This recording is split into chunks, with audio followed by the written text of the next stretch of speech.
16 milhões de brasileiros vivem na miséria, com menos de R$ 70 por mês. Em casas improvisadas, sem acesso aos serviços mais básicos, como água tratada e energia elétrica. O Caminhos da reportagem foi em busca dessas pessoas, ver onde vivem e como vivem. Encontramos histórias de vidas muito sofridas, mas também esperança. Constatamos que o país da desigualdade está mudando e que a distância entre pobres e ricos, apesar de ainda enorme, está cada dia menor.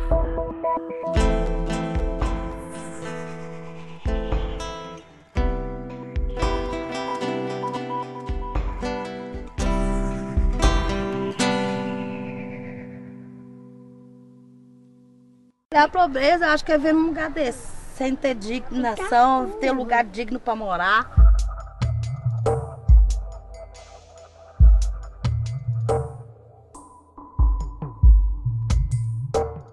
De vez em quando falta água, mas a gente vive do jeito que vive.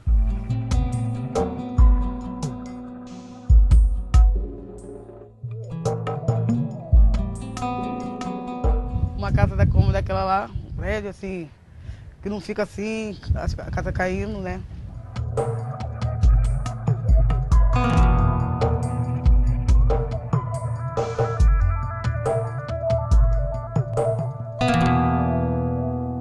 Você chega, você é discriminado. Não ter dinheiro suficiente para consumir alimentos que garantam pelo menos 1.750 calorias por dia. Essa é a definição de pobreza segundo a FAO, órgão das Nações Unidas para a Agricultura e Alimentação. Para a CEPAL, Comissão Econômica para a América Latina e Caribe, o limite seria uma dieta um pouco maior, 2.200 calorias por dia. Aqui é onde eu coloco o arroz. Aqui é o café, né? Que você tá vendo aqui, ainda tem um restinho. Aqui o açúcar, não tem nada. E aqui o trigo, que eu ganhei da igreja. E aqui a farinha. É a farinha de trigo, aqui a farinha branca de mandioca. Para a ONU, Organização das Nações Unidas, pobre é quem tem renda de até $1,25 por dia, cerca de R$2. A pobreza é não ter o serviço fechado, não ter uma casa boa para você morar. A União Europeia considera pobre quem ganha até 60% da renda média da população do país.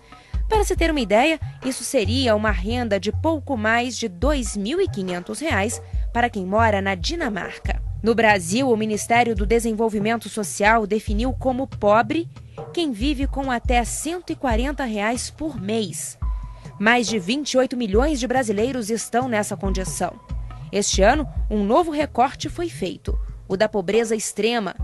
Entra nessa classificação quem tem renda familiar per capita de até R$ 70 por mês.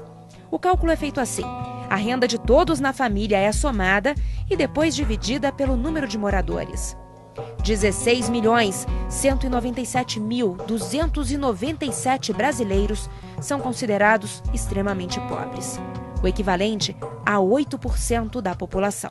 A linha escolhida de R$ 70 per capita, eu acho, ela é muito baixa, eu acho que ninguém discute isso, mas ela tem duas grandes vantagens. A primeira é que ela é 100% compatível com as definições internacionais. E o segundo ponto é que eu acho que o fato da linha ser muito baixa, primeiro tem um consenso muito claro de quem está abaixo daquela linha é extremamente pobre. Porque não existe uma definição científica do que é ser extremamente pobre, é sempre uma decisão que tem um caráter político óbvio. E é difícil construir consensos nessa área. Agora, se você bota uma linha baixa, você tem um consenso de que ela é baixa, mas ninguém discorda que aquelas pessoas merecem atenção porque são extremamente pobres. Ela permite que você foque entre os mais pobres e entre os pobres. As pessoas em situação extrema de pobreza estão espalhadas por todas as regiões do país, dos povos ribeirinhos do Amazonas às favelas do Sul. Mais da metade dos extremamente pobres vive no Nordeste. E no ranking dos 50 municípios mais pobres do país, 26 estão no estado do Maranhão.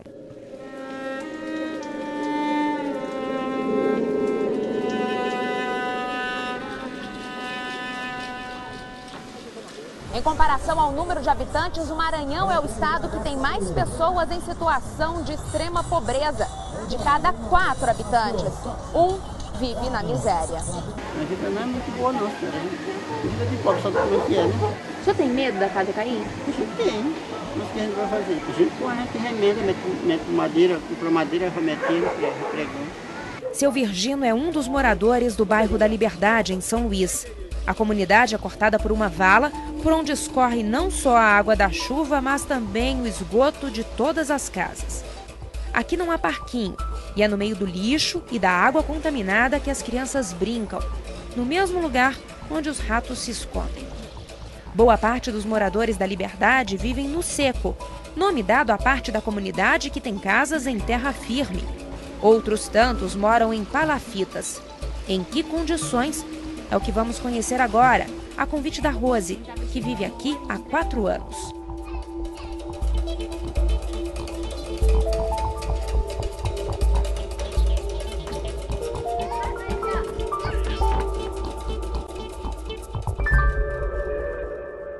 Essa é a casa dela.